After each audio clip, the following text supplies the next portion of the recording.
దేవుని వాక్యాన్ని ధ్యానం చేద్దాం కొద్ది నిమిషాలు. వీడియో అవకాశం ఉన్నవాళ్ళు వీడియో ఆన్ చేయండి. ఆడియో మాత్రం మ్యూట్లో పెట్టండి. మీకు ఇబ్బంది అనుకున్న వాళ్ళు వీడియో కూడా ఆపుకోవచ్చు, అది మీ చాయిస్. సో ఈరోజు మనం చూస్తున్న విషయం ఏమిటి అని అంటే, బైబిల్ గ్రంథంలో క్రొత్త నిబంధనలో భయపడిన వారిని దేవుడు ఎలా ధైర్యపరిచాడు అనే విషయాన్ని నేను మీకు ఈరోజు కొద్ది నిమిషాలు, ఒక 15 నిమిషాలు చెప్తాను. ఈరోజు అందరికీ బాగా తెలిసిన విషయం గురించే మాట్లాడతాను నేను. సో ఫస్ట్ ఒకటి చదివించి నేను ఇక టాపిక్లోకి వెళ్తా. బైబిల్లో మనకి మత్తయి అనే శిష్యుడు రాసినటువంటి సువార్త 8వ అధ్యాయం, అది 23వ వచనంలో ఒక సంఘటన ఉంది. ఇక్కడ ఏంటి? మత్తయి 8:23లో ఆయన దోణి ఎక్కినప్పుడు ఆయన శిష్యులు ఆయన వెంట వెళ్ళిరి. అంతటా సముద్రం మీద తుఫాను లేచినందున ఆ దోణి అలల చేత కప్పబడెను. అప్పుడు ఆయన నిద్రించుచుండగా వారు ఆయన యొద్దకు వచ్చి, ప్రభువా, నశించిపోవచ్చున్నాము, మమ్మల్ని రక్షించమని చెప్పి ఆయన లేపిరి. అందుకు ఆయన, అల్ప విశ్వాసులారా, ఎందుకు భయపడుచున్నారని వారితో చెప్పి లేచి గాలిని సముద్రమును గద్దింపగా మిక్కిలి నిమ్మలమాయెను. ఆ మనుషులు ఆశ్చర్యపడి, ఈయన ఎట్టివాడో, ఈయనకు గాలియు సముద్రముయు లోబడుచున్నవని చెప్పుకునిరి. ఇది సంఘటన. ఈ సంఘటన మనం చాలాసార్లు చదివి ఉంటాం కదా, చాలాసార్లు చదివి ఉంటారు అందరూ కూడా, అందరికీ వెళ్ళనోటాడు. ఈ సంఘటనలో మనం నేర్చుకోవాల్సినటువంటి కొన్ని విషయాలు ఉన్నాయి. అదేంటి అని అంటే, ఫస్ట్ థింగ్, క్రొత్త నిబంధనలో భయపడిన లిస్టులో వీళ్ళు 2వ నెంబర్ అని చెప్పచ్చు. ఫస్ట్ పర్సన్స్ ఆల్రెడీ, అంటే ఆర్డర్లో మత్తయి సువార్తలో చూస్తే ఫస్ట్ భయపడింది ఎవరు? యోసేపు భయపడ్డాడు. దేవుడు తన దూతను పంపి ఆయనకి ఈ విషయం అంతా తెలియజేశాడు. ఆయన ధైర్యపరచబడ్డాడు. అది అయిపోయింది. రెండవది, సువార్తల్లో రాయబడినటువంటి విషయంలో ఇది ఒకటే, భయపడిన సంఘటన. శిష్యులు భయపడ్డారు. ఇక్కడ యేసు వాళ్ళని ధైర్యపరిచాడు. ఎలా ధైర్యపరిచాడు? అసలు ఎందుకు భయపడ్డారు? రీజన్ ఏంటి? చెప్పాం కదా, మనం మనుషులం కాబట్టి మనం భయపడతాం. భయపడటానికి చాలా కారణాలు ఉంటాయి. నేను భయపడవచ్చు, మీరు భయపడతారు. ఎవరైనా, ప్రతి మనిషిలో లైఫ్లో ఏదో భయం కలుగుతుంది. అయితే ఈ భయాలను మనం అధిగమించాలి. అధిగమించడానికి మార్గాలు ఏంటి? ఫస్ట్ మన సోర్సెస్ మనం చూసుకుంటాం. ఎప్పుడు భయం కలిగినా మనం ధైర్యం పొందడానికి ఫస్ట్ మన సోర్స్ ఎత్తుక్కుంటాం. నేను నిన్న చెప్పినట్టుగా, బలహీనమైన పరిస్థితులు ఉన్నప్పుడు, ఎవరైనా బలవంతుడు మన పక్కన ఉన్నప్పుడు మనకు ధైర్యం వస్తుంది. ఇబ్బందికరమైన పరిస్థితుల్లోకి వెళ్ళినప్పుడు ఓ ధనవంతుడు పక్కన నిలబడితే ధైర్యం వస్తుంది. ఇలా లోకంలో రకరకాల పరిస్థితులు మనల్ని భయపెట్టినప్పుడు కొన్ని పరిస్థితులు మనల్ని ధైర్యపరుస్తాయి. ఇప్పుడు ఇక్కడ చూడండి, సిచ్యువేషన్ ఏంటి అంటే, వీళ్ళందరూ పడవలో వెళ్తున్నారు. తుఫాను వచ్చింది, అలలు భయంకరంగా వచ్చినాయి. యేసుక్రీస్తు నిద్రపోతున్నాడు ఆ పడవలో. ఇలాంటివి ఒక పరిస్థితిని ఊహించండి. సముద్ర ప్రయాణం శిష్యులు ఎవరికి కొత్త ఏం కాదు. చాలామంది జాలర్లు ఉన్నారు, ఎక్కువ మంది, అందరికి కాకపోయినా. కానీ సముద్ర ప్రయాణం ఈజీయే, కానీ అందులో అలలు వచ్చినప్పుడు, తుఫాను వచ్చినప్పుడు చాలా ఇబ్బందికరమైనటువంటి పరిస్థితులు ఉంటాయి. ఆ పరిస్థితుల్ని చూసి వీళ్ళు భయపడిపోయారు. ఏదో జరగబోతుంది. జనరల్గా అయితే వీళ్ళు భయపడరు.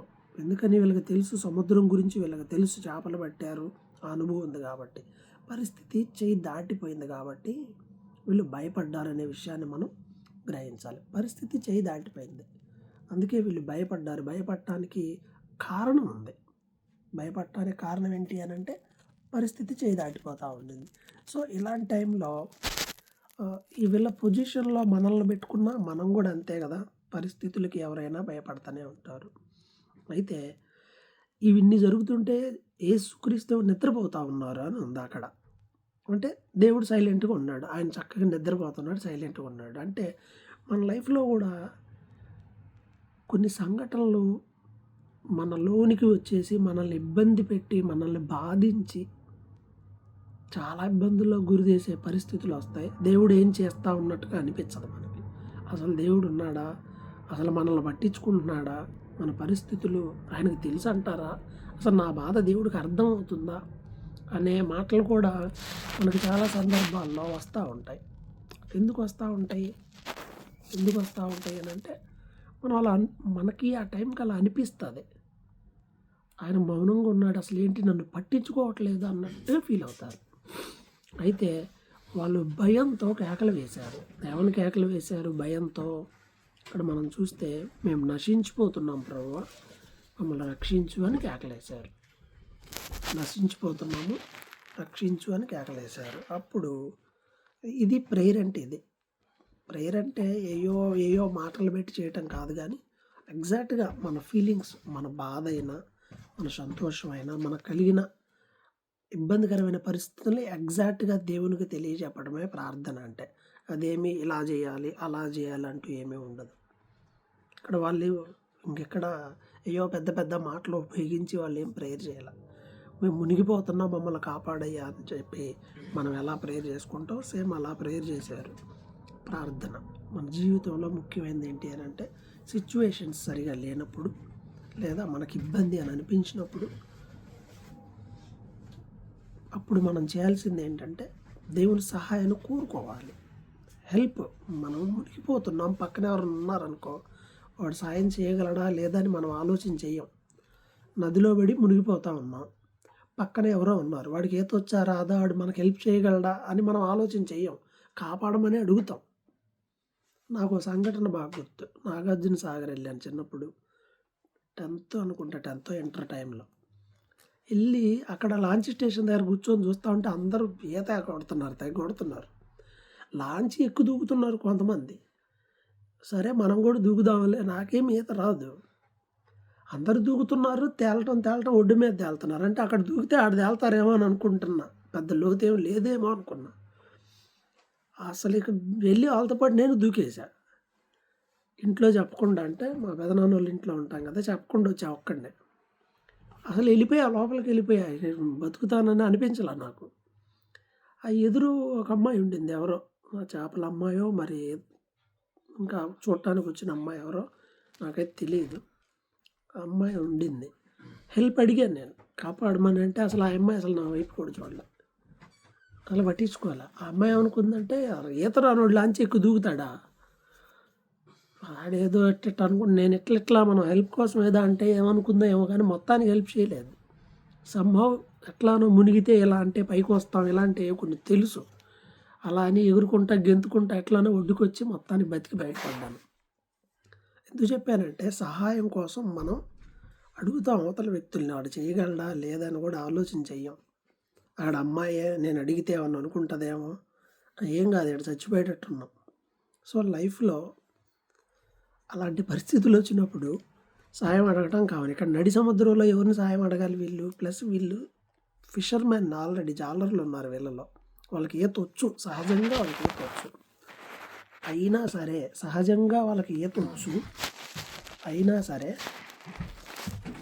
వాళ్ళు ఎందుకని అలా భయపడ్డారు ఒకసారి ఆలోచన చేయండి. ఎందుకంటే అదేం చిన్న విషయం ఏం కాదు. అంటే ఏదో ఒక చిన్న ఒక సరస్సు, లేకపోతే లోతు లేనిది అలా ఏం కాదు కదా, పెద్దది, అది చాలా పెద్దది. అది నడి సముద్రం అంటే చిన్న విషయం కాదు కదా. సో సిచ్యువేషన్స్ కూడా మనకు కూడా ఇలానే ఉంటాయి.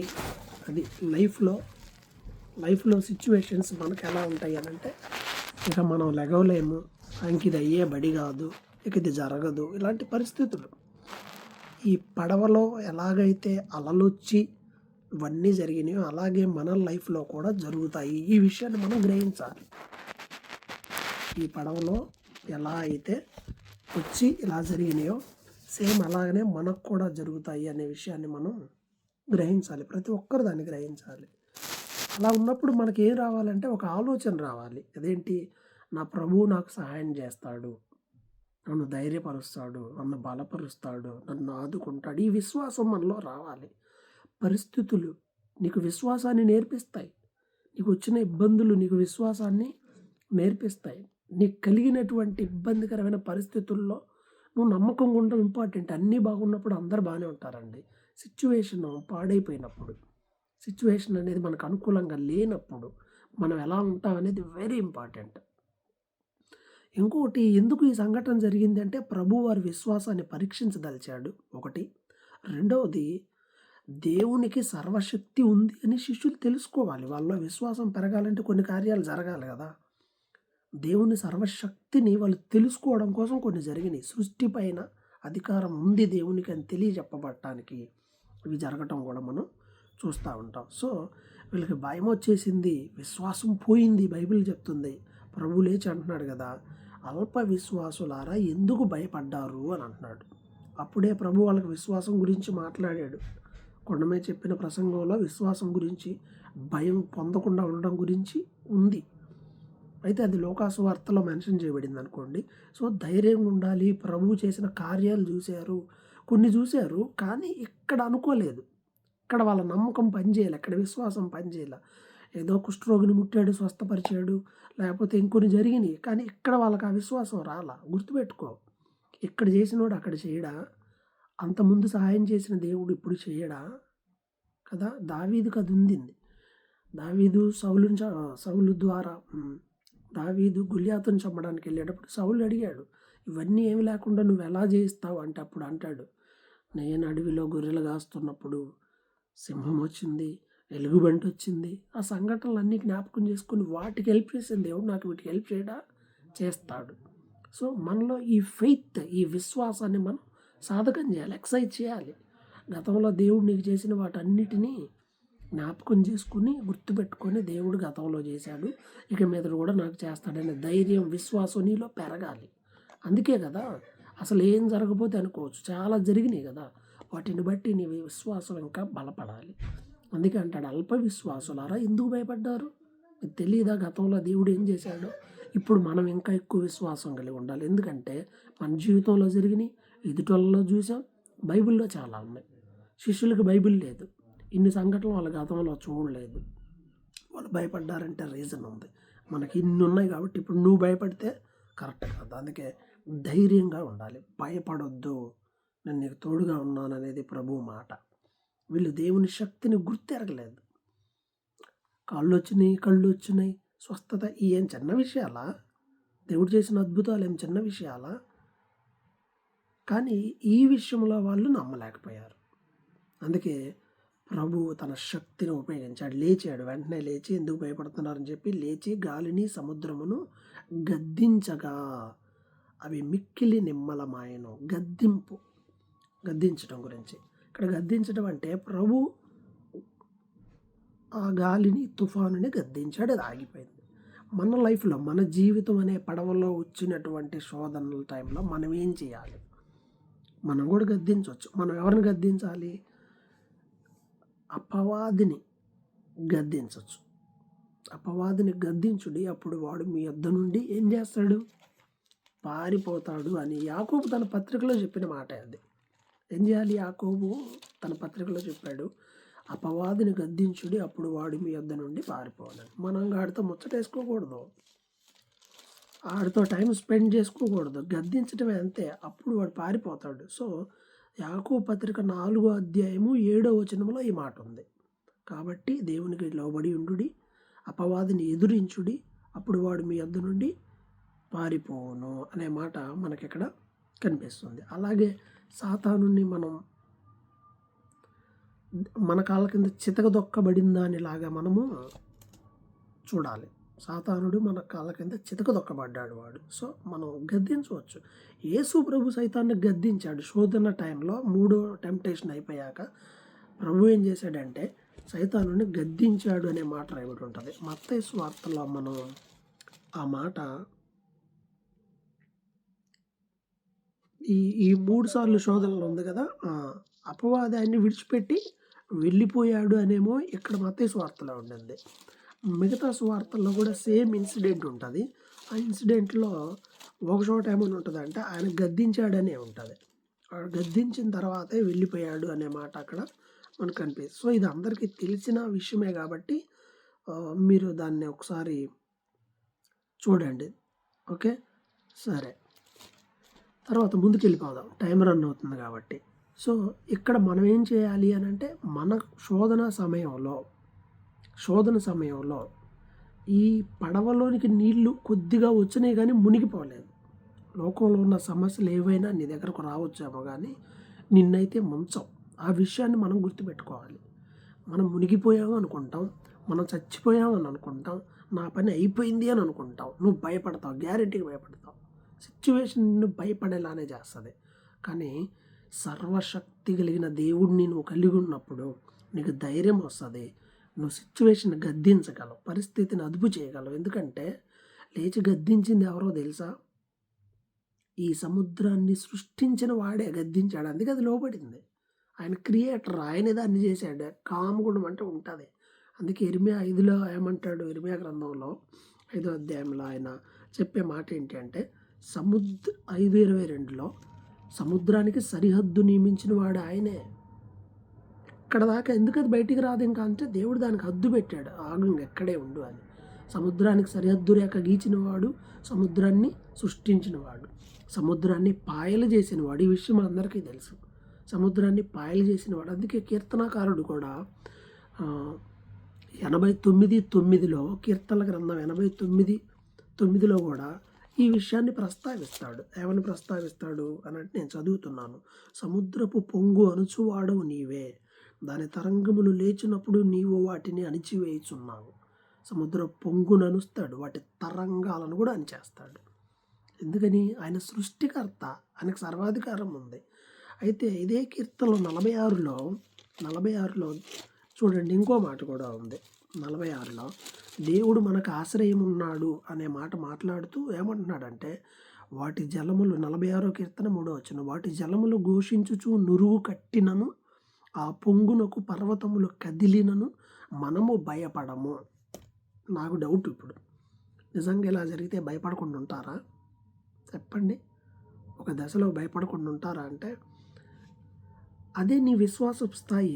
నేను దేనికి భయపడతానో నాకు తెలుసు, నేను ఎలాంటి పరిస్థితుల్లో భయపడతానో. విశ్వాసం పెరిగే కొలది భయం తగ్గాలి. నువ్వు అప్పులు చూసి భయపడతావు, అనారోగ్యం చూసి భయపడతావు, నీ చుట్టూ జరుగుతున్న వాటిని చూసి భయపడతావు, పరిస్థితులకు భయపడతావు. ఒక్కొక్కటి విశ్వాసంలో దాటుకుంటూ రావాలి. అనారోగ్యం వస్తే ఎవరైనా భయపడతారు, అప్పులకి ఎవరైనా, నేను ఇప్పుడు చెప్పిన అన్నిటికీ ఎవరైనా భయపడతారు. కానీ నువ్వు ప్రభువులో ముందుకు వచ్చే కొలది ఏమవుతుందంటే నీలో ధైర్యం పెరుగుతుంది, విశ్వాసం పెరుగుతుంది. నువ్వు ప్రభువులో ఉంటే. ఇక్కడ అదే కదా బైబిల్ చెప్తుంది, నేను దేనికి భయపడను. దేవుడు అన్నాడు భయపడొద్దు అని దేవుడు 100 సార్లు చెప్పాడు బైబిల్లో. కానీ నువ్వు ఒక్కసారైనా నేను భయపడను అని చెప్పావా? దావీదు అదే మాట చెప్తున్నాడు. ఏమని?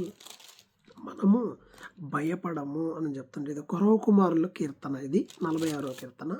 సో మనము భయపడము అంటున్నాడు. దావీదు కూడా చాలా సందర్భాల్లో అంటాడు నేను భయపడను అని. రాజుల గ్రంథంలో యుద్ధంలో చాలా సందర్భాల్లో కూడా దేవుని సహాయంతో వాళ్ళు ధైర్యంగా భయపడక ముందుకెళ్ళిన సిచ్యువేషన్ చూస్తాం. సో నీ జీవిత నావ మునిగిపోయిందని అనిపిస్తుందా? ఇంకా అసలు లేకుండా ఉన్నావా? ఏం జరిగినా పర్వాలేదు, దేవుని మీద ధైర్యం ఉంచి విశ్వాసం ఉంచు, అని చూసుకుంటాడు. నువ్వు ఇలానే జరుగుద్దని నువ్వు అనుకోమాక. మనకున్న ఒక జబ్బు ఏంటంటే నయమాన్ లాంటి జబ్బు మనకుంది. ఆయనకు 2 జబ్బులు ఉన్నాయి. ఒక జబ్బు కుష్ఠరోగం అయితే, రెండో జబ్బు ఆయనకు సెల్ఫ్ క్యూరింగ్ గురించి ఆయనే ఆలోచించాడు. ఆయన వచ్చి ఇలా నన్ను పట్టుకొని ఇలా అని నన్ను స్వస్థపరుస్తాడు ఇలా అని అనుకున్నాడు. సో ఆ విధానాన్ని నువ్వు ఎక్స్పెక్ట్ చేయమాక. నీకు ఎలా స్వస్థత రావాలి, నీ జీవితంలో దేవుడు నీకు ఎలా మేలు చేయాలి, ఇవేం అనుకోమాక. అని ఏం జరిగినా నా మేలుకే అనుకో. పాట పడతారుగా, ఉట్టప్పుడు పాడుంటారుగా, అంతా నా మేలుకే అని. అన్నీ మేలుకే. ఏం జరిగినా మేలుకంటే అవును, ఏం జరిగినా మేలుకే. భక్తుడు తన భార్య చనిపోతే, పాస్టర్ గారు, ఆయన పేరు నాకు సరిగ్గా గుర్తు రావటం వల్ల, సాల్వేషన్ ఆర్మీ స్థాపకుని భార్య ఒక మిషనరీ, ఆయన ఒక మంచి ప్రీచర్. ఆయన తన భార్య చనిపోయిన తర్వాత సమాధి దగ్గర కూడా అంటాడు కదా, ఇంత జరిగిన నా దేవుడు నమ్మదగిన దేవుడు, నా దేవుడు గొప్పవాడు, ఆయన మనకు మేలే చేస్తాడు, కీడు చేయడు. ఆమె ఇలా చనిపోయింది అని అంటే దేవుడు ఆమెకు అంతవరకే నిర్ణయించాడు ఈ లోకంలో. ఆమె తన పని ముగించుకొని దేవుని దగ్గరికి వెళ్ళింది, మనం దేవుని స్తుతించాలి అని అన్నాడు. ఆశ్చర్యపోయారు అందరు. అవును, మనం ప్రతి దాంట్లో మనకు నచ్చినట్టే అనుకుంటాం. అన్నీ మనకు నచ్చినట్టు అనుకుంటే ఎలా? బైబిల్ ఏం చెప్తుంది? మీ పరలోకపు తండ్రికి తెలియకుండా మీ తల వెంట్రుకల్లో ఒక్కటి కూడా రాలదనుంది. ఎన్ని రాలిపోతున్నాయో లెక్కేసుకున్నావా ఎప్పుడన్నా? యూకేలో ఎక్కువ రాలుతాయంట. ఎవడు లెక్కేసుకోడు. ఎక్కువ పోతుంటే అమ్మో పోతుందో అని రకరకాల ఆయిల్ రాయటం ఏవో చేస్తూ ఉంటారు. దేవుడు అంత కేర్ మన పట్ల కలిగి ఉన్నాడు కాబట్టి భయపడొద్దు, ఆలోచన చేయొద్దు. దేవుడు ఏం జరిగినా సరే నీ జీవితంలో ఎలాంటి పరిస్థితులైనా ప్రార్థన చేయి, విశ్వాసం కలిగి ఉండు. దేవునికి విరోధమైన పాపం నీ జీవితంలో లేకుండా ఉండు. ఇవే ముఖ్యమైనవి. కాబట్టి ప్రియమైన వారలారా, మనము శిష్యుల వలె అవిశ్వాసంగా ఉండకూడదు. వాళ్ళు అవిశ్వాసులుగా ఉండటానికి ఒక లెక్క ఉంది, కానీ మనం ఉంటే అది కరెక్ట్ కాదు. మనకు అన్నీ తెలుసు, చాలా అనుభవించాం. కాబట్టి విశ్వాసపు స్థాయి ఇంకా పెరగాలి. సముద్రం మీద అధికారం కలిగిన దేవుడు గద్దించాడు, అంతా చక్కగా అలా జరిగిపోయింది. కాబట్టి మన జీవితంలో మన విశ్వాసం పెంచడానికి అనేక పరిస్థితులు దేవుడు మనకి ఎలో చేస్తున్నాడు. ఈ పరిస్థితులన్నిటిలో కూడా ఏం చేయాలి అంటే విశ్వాసంతో దేవునికి నమ్మకంగా ఉండండి, భయపడొద్దు. సహవాసంలో దేవుడు చెప్పిన ఈ వాక్యము ద్వారా ఎందుకు నాకు దేవుడు మరలా నేను నాతో మాట్లాడు ప్రభువా అని అన్న ఒకసారి ఇలా వస్తే ఇది నాకు తెలిసిన వాక్యం కదా అనుకుంటున్నాను నేను. దేవుడు మరలా మాట్లాడినప్పుడు అప్పుడు నేను అనుకున్నాను, ఇక్కడ విషయాలు ఉన్నాయి, మనం డిస్కస్ చేయాలి. అందుకే ఇలా ప్రతిరోజు నేను దూరంగా ఉన్నా సరే ప్రతిరోజు ఎందుకు అనంటే బైబిల్ చెప్తుంది, నువ్వు భయపడొద్దు, నువ్వు దిగులు పడొద్దు. ఈ 2 విషయాలు దేవుడు చెప్పాడు. నేను తోడుగా ఉన్నాను, నిన్ను ఆదుకుంటాను. సో ఈ క్రొత్త నిబంధనలో భయపడిన శిష్యులను దేవుడు ఎలా ధైర్యపరిచాడంటే తన శక్తిని చూపాడు ప్రకృతిపై. ఆ తర్వాత వాళ్ళకి ధైర్యం వచ్చింది.